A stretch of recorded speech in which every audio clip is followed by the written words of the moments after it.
What's up, folks? I promised I'd jump into Worlds meta, and I will, I promise. But today we got points. We've got our first X-Wing Alliance beta points update, I believe beta version 4 right there. The first beta points update of 2025, and possibly the only large-scale points update we're going to get before Worlds. We don't know. We can be fairly certain that Atomic Mass Games isn't going to do another points update before Worlds, but hey, we've been surprised before. So we're going to jump right in here. X-Wing Alliance XWA is pleased to announce the points team has updated the beta points version 4. These changes will reflect in squad builders promptly, but may take several hours for a full update. Now, I usually use Launch Bay on my phone. It wasn't updated around lunch today, but I haven't checked again before doing this recording. Breakdown of changes can be found here. We'll get to that in a second. These adjustments are based on feedback and forum responses from global playtesters.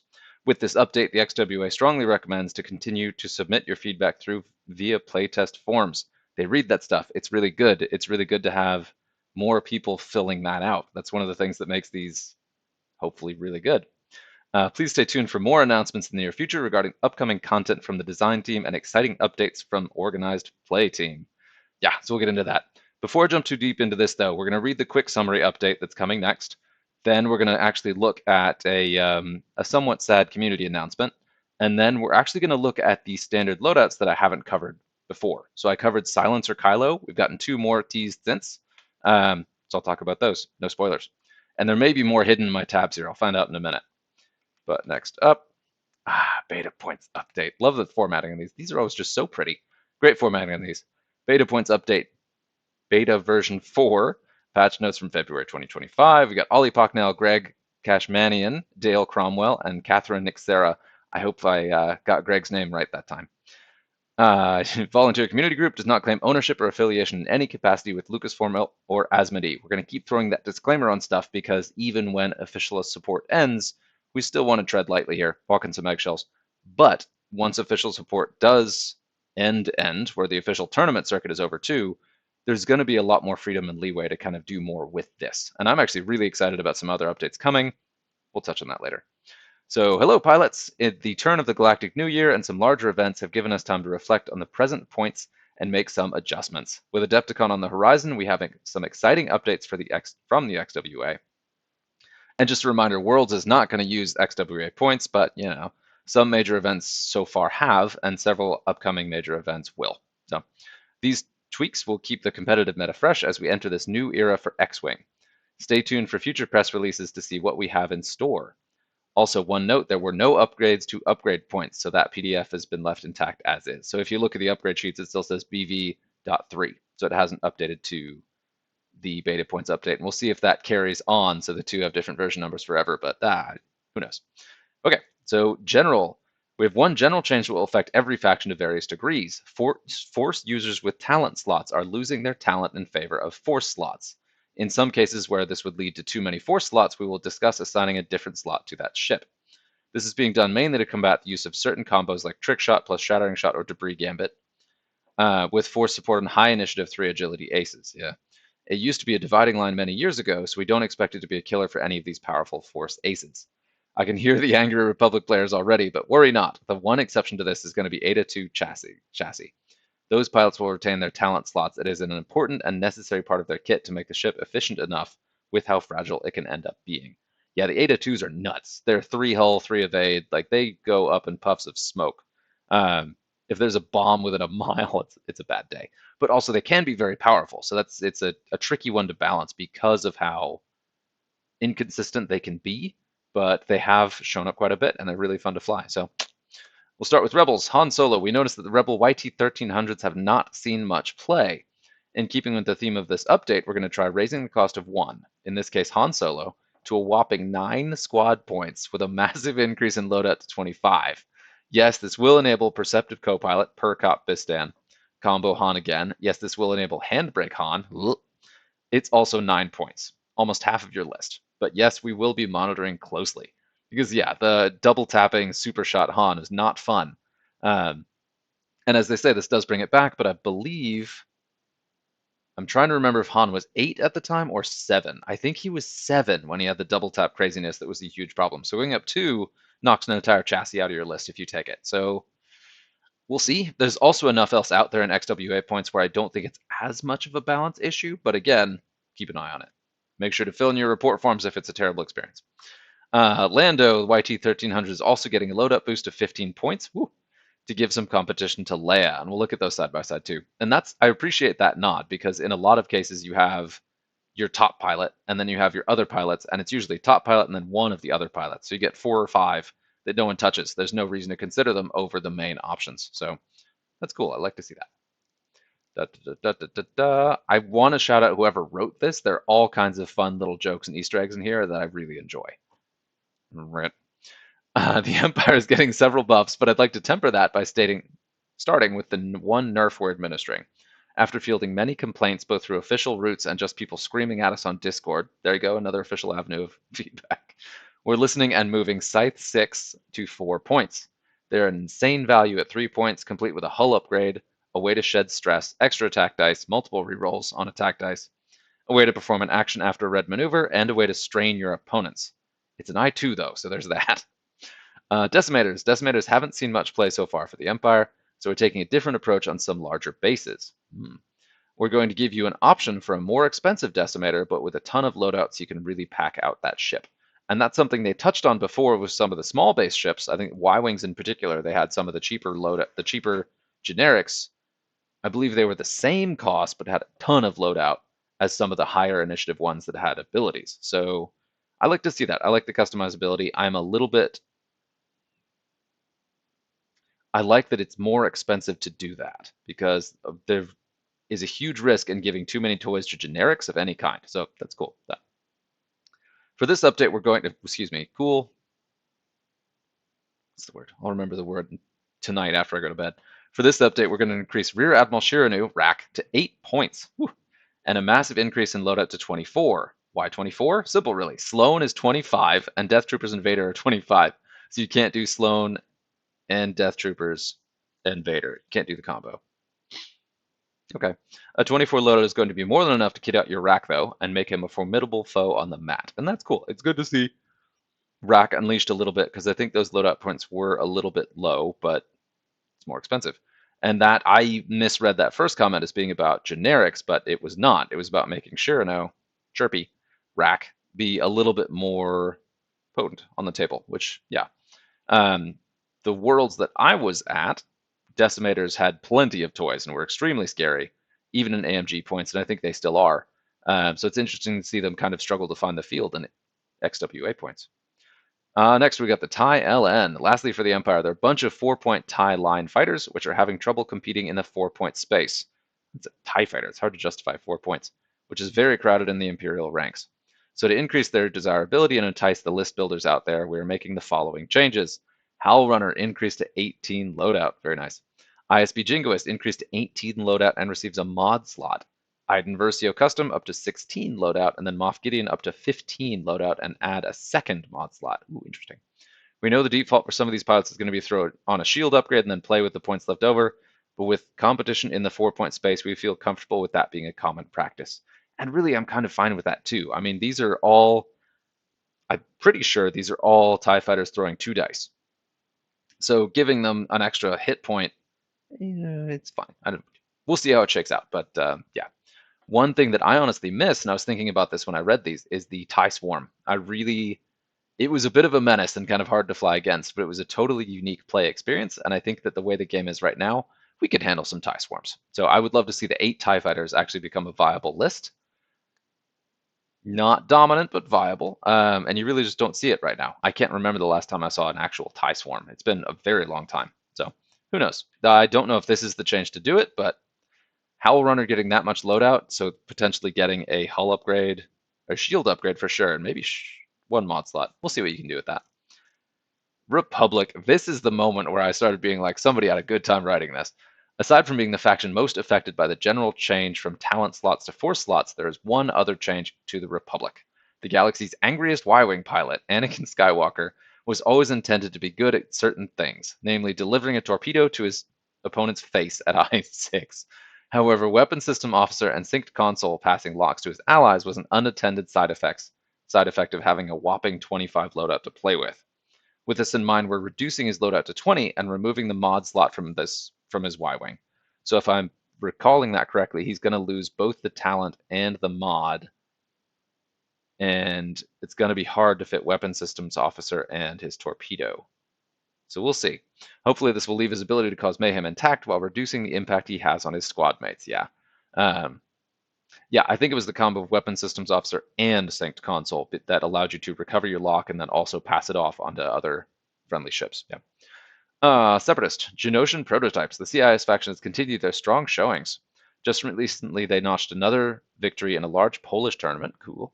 In our continued effort to bring balance to the factions, we're targeting the Genosian Prototypes, which have been auto-includes in the CIS for the entire duration of these beta points, which is so cool to see the Roombas reigning supreme. We still want an HMP at 3 points and the value that provides, but 2 of these, kitted out with tactical relay and access to 3 red dice, has been a little too efficient. I could see that too. Yeah. We're raising the cost of Genosian prototypes to 4, with a subsequent rise in loadout to 12, which makes them quite scary. Taking over the 3-point slot is GGS 286, with a reduction in loadout to 6 points. Losing their payload and crew slots. That's a bummer.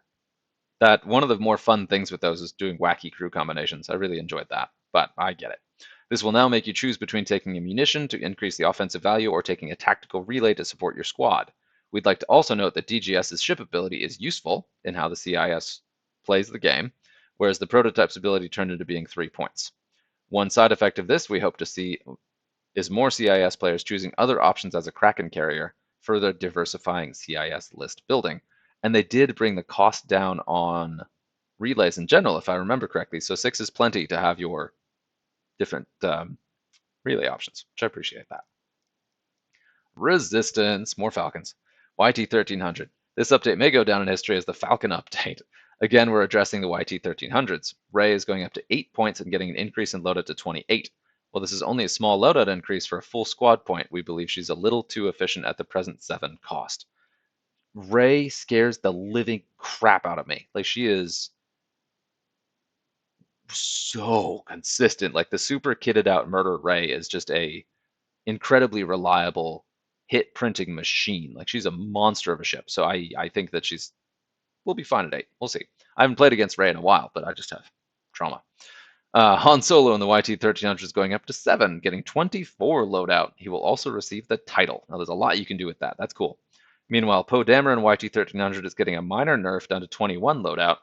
This is attempting to provide some variety in high initiative YT1300 usage for the Resistance, and keeping with the theme of giving select large bases more toys. And Poe is just really fun with the ability on the ship, so I think that's the biggest take, and then you can kit him out to be good. So shaving his loadout a little bit so that he actually competes with the other 2 makes sense. Yeah. Whispers, this was a funny one too.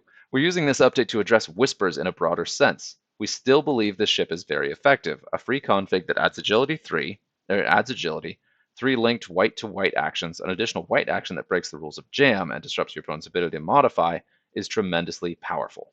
We don't feel comfortable lowering the squad point cost on these, but we are buffing them by giving raises to their loadout. All of that to say, nobody's playing these. Why? Yeah. It's a really interesting, cool ship. And again, I thought that Whispers were being played a lot more than Silencers, but maybe not on XWA points. They're one of the latest releases, so they were broadly available for a while. But now I wonder if people can find them. So that could be why in-person events aren't seeing many Whispers. Total guesswork. Don't know. Kylo Ren raised to 20 loadout. Add a mod slot instead of a third force slot, right? Yeah, because he already had 2 force and talent. Ooh, man. Nightfall raised to 8 loadout. Whirlwind raised to 20 loadout. Wrath raised to 17 loadout. These are rather significant raises to loadout that would let you kit out Whispers many different ways to supplement your first order squads. Yeah, they're great, and they're fun ships to fly. Scum, Han Solo. This was funny. This may go down as the Han Solo update because I believe every single version of Han Solo in the entire game has received some sort of update here, except Gunner. Correction, this might go down as the Han Solo update. We're mostly very pleased with Scum. They've had some great showings in tournaments, and the list building has been very diverse and fun. We feel like Han Solo in the YT1300 has been a little bit too efficient at 5 points, which I hear is the case. To bring him a little bit more in line and allow more toys, we're increasing him to 6 points with a commensurate raise to 20 loadout. Now, him getting more loadout is really nice because the lower loadout was definitely a challenge at 5. I found I couldn't really do much with him, but I think I heard somebody did trick shot and maul crew and was just wiping tables with him. So probably justified to go to 6. And yeah, it's good to see Han doing stuff because that ship has really never been terribly successful. in my experience. I don't know. Now we're going to go ahead and look at the actual points, and we're going to zip on through and look just at the changes. Right here, we've got Ezra in the Gauntlet getting a second talent. I'm very curious what you can do with that, because that's one of the ships that that's one of the pilots that I was playing with the most when I was looking at a Gauntlet in a Rebel list. Then we got Han here again. This is the Rebel Han going up 2, so he was 7, but then gaining 16 loadout. Whoa! Yeah, you can do a lot with that. He got nerfed pretty hard. This is basically unnerfing him and then nerfing him a little bit. So it's reversed the squad cost nerf, but then put back, excuse me, the loadout nerf. So it's reversing the loadout nerf, but doing a higher squad cost nerf. Okay, and then Lando going from 12 to 15 loadout. That's nice. Yeah, because he's on par. He's the same cost as all of the other named pilots, including Leia. I absolutely love the standard loadout Lando Falcon. That's my go-to Falcon of choice. I love that thing. It's amazing. But yeah, custom Lando, I can't really see a lot of draw, and I didn't see him coming up very much.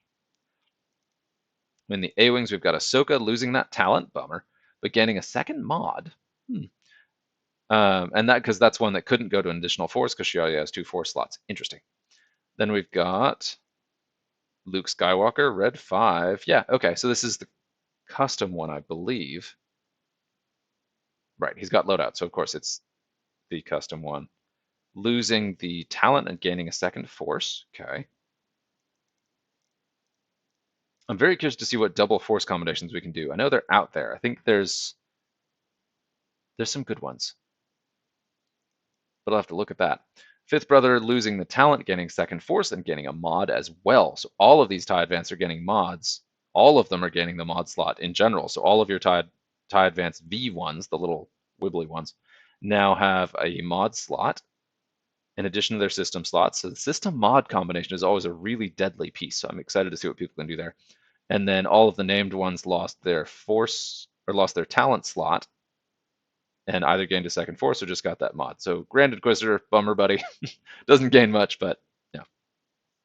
He's got the most loadout, so I wonder what he can do with the combination of force and mod slots. Vader just lost talent, did not gain an additional anything for that. Interesting. That's the 6-point custom Vader. And for the TIE Interceptors, looking at Second Sister, also lost the talent to gain a force. For a TIE Interceptor, that hurts. Because there are so many talents that are really important for TIE Interceptors. I wonder what we could do with that. Was that Brilliant Evasion? Now you can take Brilliant Evasion and not use all of your force slots. That's cool. I really like that. I feel like Brilliant Evasion is going to be a really common pick for these because it gives them that defensive buff potential without giving up your force slot, which is one of the biggest reasons not to take it. Aside from points. We got Iden going +4 loadout. We got Moff Gideon going up +5 loadout. Iden to 16 loadout on a double talent cannon slot TIE fighter. Still a base TIE fighter for 4 points, but you can do something with that. And we got Moff Gideon going up 5 loadout to 15 and gaining that second mod. Scythe 6 going up 1.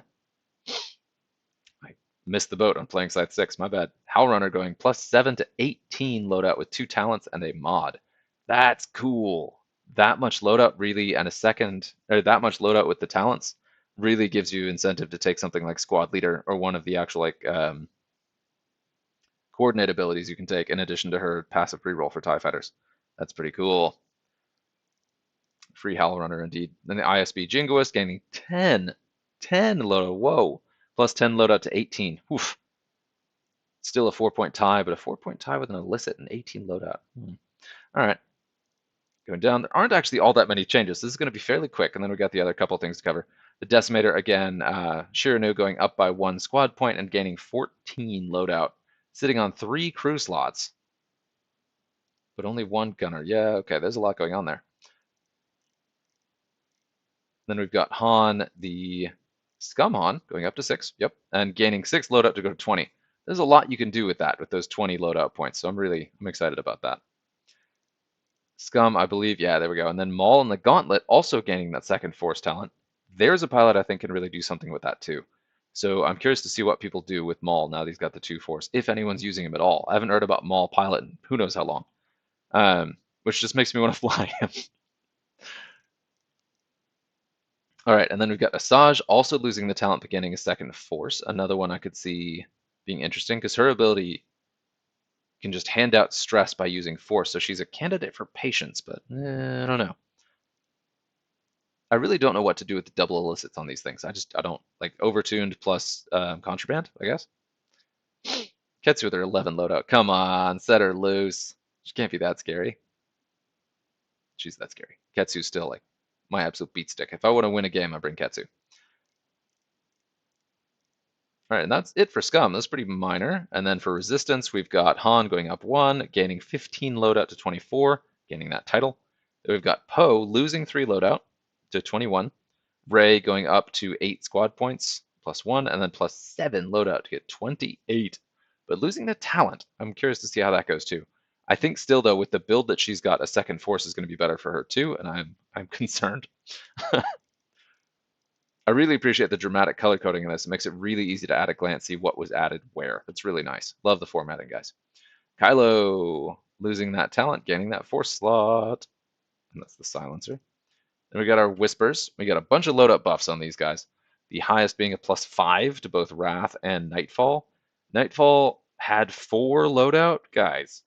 Yeah, Kylo with 20 loadout, getting +3, swapping that talent for a mod slot. There's a lot you can do with that too. Double mod on a Whisper, double tech, double mod, double force. What harebrained crazy combination can you do playing those off each other?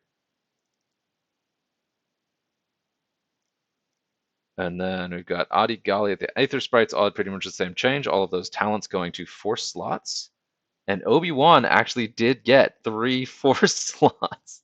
So Anakin and Obi-Wan both now sitting on triple force. I have no idea what you could do with triple force. That feels like a waste. I don't think there's anything, but we're going to look. It's going to be fun. Yeah, all of them lose the talents, so none of the Delta 7s have talents. None of the Delta 7Bs have talents. Anakin in the Delta 7B now has 3 mod slots. 15 loadout, but 3 mod slots. In Republic, I consider that especially valuable because you have so many little cheap mods you can put on there. They're just sort of competing with stuff. So like your synced console is the big one, but then there are other ones too that I'm forgetting right now. But that's cool. So synced console, like your spare parts canister, and then I'm sure there's other stuff too. So recharge those astromechs, and then Obi-Wan also getting the 3. That is interesting. All right. And this makes sense too, because one of the things that the Aether Sprite has that kind of holds it back versus the 7B is the option to do extra damage. So this now gives you more combinations with like Shattering Shot and some other stuff that you can do there. So interesting. Then we got the Naboo N1. This wasn't mentioned, but losing the talent, getting a force, and then getting a mod. So we got a mod on Anakin in the N1 as well. And then Anakin in the Y-Wing lost 5 loadout, and then lost the mod slot, as was said. Still has gunner, still has torpedo, still has everything he needed to be that delivery system himself, just not what he needed to share it with others. And then we've got, and that's it. Nope, no, it's not. There's a whole nother faction. Good. That's what happens when you go fast. You sort of miss which faction you're on. So we got the HMPs we talked about, so -1 point to DGS 286, -4 loadout to 6, bummer. Lost crew and lost that payload slot.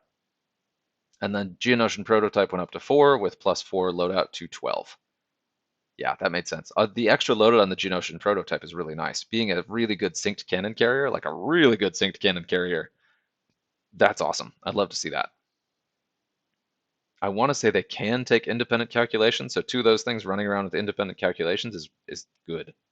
Yeah, because they still get the offensive reroll, whether they're using their other thing or not. So. And that's it. That's pretty easy. So let's go ahead and pop through the news. We've got a bunch of things to cover, so I'm going to keep going pretty quick. But I would love to hear your thoughts on these points changes. This feels like one of the kind of shave points changes. There are some dramatic things to force users who are kind of a small minority of the game, but that could still be very impactful. Yeah, curious to see where that goes. Next, we do have some sad news. So this is from Firecast Focus. Yeah, this is a bummer because a lot of the old hat folks that I'm used to listening to that I have been doing an X-Wing for the longest time, paying attention to these voices on the internet, a lot of them are stepping back a bit. And I get it, but it's also really sad. So, and I actually thought Firecast Focus had been around for a lot longer than the last 4 years. That's actually a pretty short stint, honestly. Although 4 years is very respectable. A message of thanks to the X-Wing community. It is with mixed emotions and a heavy heart I write this message to you. For the last 4 years, we have brought you X-Wing content from around the UK. We hosted an online tournament over a mental weekend. We streamed for 24 hours in support of NHS. We have been to more venues than we thought would be possible. All of this is thanks to your generous support. We're proud to have flown the X-Wing flag and upheld the ideals of the community. There are far too many names to thank and list here, but please know that each and every person I have met through this channel I consider a friend. Below are the thoughts of each of us individually. Nick, this whole channel started because no streamer covered the UK Nationals one year. I used an Xbox Kinect camera for our first stream. I never dreamed of reaching 1,700-ish followers or meeting people from around the world in the way this channel has allowed me to. Thank you for being part of that wonderful experience. Thank you for your jokes, your insights, your comments, your challenges. Thank you for being there. Your focus determines your reality. Pond. Words do not come easily to describe this extremely wonderful chapter of my life. We've been very humbled by the amount of support we've received over the years. Through all of your comments, likes, subs, tips, and the amazing support we've had from those in charge of running events, be they official OP or community run events. From growing the channel from an initial why not us idea to being able to bring our hobby to the world, we couldn't have done it without you. Regular viewers especially will know of the most important thing with our stream was the fact we had fun. We never took ourselves too seriously, and every interaction you saw or heard on camera was us being exactly how we are off it. And as we prepare to say goodbye, know that we love and appreciate everything the community gave us back in return. Dom, the Firecast focus has been something that exploded from a random sentence Nick made to something we're incredibly proud of. It all became much bigger than I ever expected, and so much of it that was because of what an incredible community we have. All I can really say is thank you to everyone who's been a part of our crazy journey. No one knows what the future holds, but I hope to see many of you still. That's a little salute here. You're all incredible people, and your games, insight, and expertise will be sorely missed by the X-Wing community worldwide. I know you'll still be playing locally, and maybe internationally, who knows? And those of us relatively local will still see you, but from the bottom of all our collective hearts as a community, thank you for everything you put into this over the last 4 years. Shout out here, and I probably am glossing over a bunch of stuff from Exile Squadron, but love seeing Exile Squadron. Shout out to Dylan for all the stuff he does. Check out his blog if you get the chance. We have a lot to cover. Got to keep going. Who recognizes this shiny hunk of junk? I love the little rust patch on it. This, of course, is Mando's N1, the Mandalorian rebuilt Naboo N1 starfighter from the Mandalorian show. See those beefed up cannons in the front there. See those crazy open engines, which I thought was a cool style touch, but obviously doesn't make it particularly space-worthy, especially for something that goes at extreme speeds and is designed to do that. So, but you know, Star Wars physics, it's fine. I love the hot rod engine in the front. So the reason I'm bringing this up is because I mentioned that the XWA has been releasing some of their new standard loadout cards, and I looked at Kylo Ren in the silencer, but I have not yet covered Mando, and then one other one we'll get to in a minute. And here we've seen a lot of players putting out their own 3D printed or hand painted models. I chose this picture because it actually shows that and can get us a little bit excited about that in the future. And there's some really great details in this one. It's got the little weird rim things in the front. It's got the big beefed up guns, got that flare in the back that makes it different from other N1s. So it's very distinctly different from the current N1 ship that's in Republic. So we've got the Mandalorian at Initiative 5, and I believe that card is printed by Infinite Arenas, who's doing a lot of work here in the background. We'll talk more about that soon. 2 base attack dice, mixed feelings about that. 2 evade, because it's an N1. 3 hull, 2 shields, 2 force, because it has the child. But the pilot ability is while you defend or perform an attack, if you're in the front arc at range 1 to 2 of 2 or more enemy ships, you may change one of your blank results to an eyeball result. So exactly the same as that on the ST-70, the Razor Crest. Restored Speedster Chassis ability. While you are disarmed, you may perform primary attacks against enemy objects in your bullseye. That's an interesting one because it does also have on the action bar, you got focus, lock, roll, boost, and then slam, link to a red lock. So you can link, take the disarm, and then, or you can move, slam, take the disarm for the slam, and then take the target lock. And if you have something in your bullseye, you've then got a lock to get in that motion. So it's a pretty great flanker. I really like that on an I-5. I just generally like the slam action and love ships that are built to handle that in a way that doesn't make it broken elsewhere. But notably, this doesn't have the full throttle ability that gives it free evades, which is one of the core pieces to make the ship more durable for Republic. So I'm curious to see how much it holds up, but we'll see. It also has outmaneuver. So of course it can, and that's interesting. So I was gonna think that when I was looking at the ship, the way it's designed, I personally would have given it a 3-die bullseye attack, but that would have turned off outmaneuver if you were firing in a bullseye arc. So I kind of appreciate that it doesn't do that and does give you outmaneuver. One of my favorite ships in the game is A-Wing Wedge, Baby Wedge, and he's got his built-in outmaneuver ability, and it's amazing and really makes you realize how good 2 attack dice can be. So yeah, that should be hit a lot harder than it looks like right here. Then it's got the built-in the child, but it's just the base child. It's after you defend, if you suffer damage during the attack, recover 1 force. And note that that force symbol doesn't have the recurring icon. So once you spend it, it's gone unless you take damage, which is oof. And we've got this Kinezo switch, which I don't remember from the show, but I probably wouldn't. 2 charges. After you perform a slam action, if you fully executed the maneuver, you may spend 1 charge to break all locks assigned to you. We did see that. That's what he used when he runs away from the Republic Patrol. New Republic Patrol, pardon. Yeah, so it can do the slam and then break locks, which is another help to defense there. That I felt like that was something to compensate for the child's downside, but the child doesn't have the usual downside that you have on the actual crew card, which I also appreciate because this would be is already squishy and would be just so much more squishy if it had that too. We get 2 opponents get a free target lock on it. And then has calibrated laser targeting while you perform a primary attack. If the defender's in your bullseye, add 1 eyeball result. So it kind of functionally is 3 attack dice in the bullseye if you have a force to spend or if you have a focus token.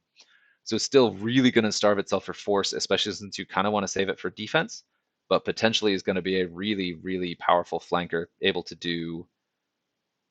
So let's see if they're in bullseye. Yeah, and actually that combos well with the chassis ability if you can keep the sucker alive. So it's cool. It's a very high risk, high reward ship coming in at 4 points.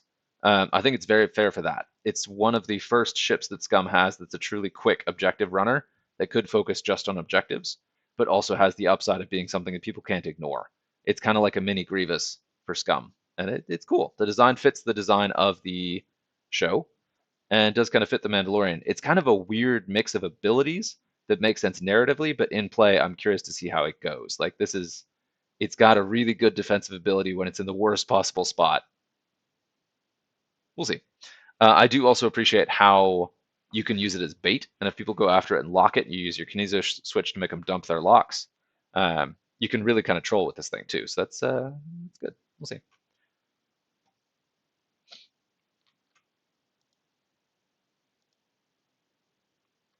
Not letting me switch tabs on that one, are we? Okay. So we got the last one. Man, spoilers. This is the last one I hadn't covered. We've got Poe Dameron in the